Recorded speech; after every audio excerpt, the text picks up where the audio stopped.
қызарып жүрсе, жасаурап жүрсе, көзіңізде глаукома, катаракта болса, ет өссе, әрі көзіңізді қорғағыңыз келсе, біздің компаниядан оригинал очки алып, осы очкилерді тексеріп, өз денсаулықтарыңызды реттеуге болады. Ол очкилерді қалай тексереміз? Біздің компанияда специально осындай ион тестер аппараты бар, қазір тексереміз.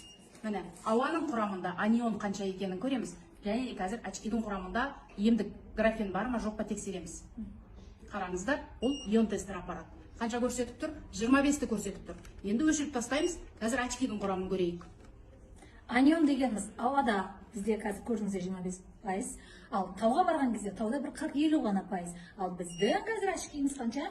458-ді көрсетіп. Мінекей 458 анион бар. Осы арқылы сіздің көзіңізді емдейді. Қазір аурулардың алды көз ауруы, себебі сотка, компьютер балаларымыздың көзін ақырын өзімізге бүлдіртпей жеп жатыр. Бұдан зрениені очкиім келді, себебі сотка, компьютердің зияндығы.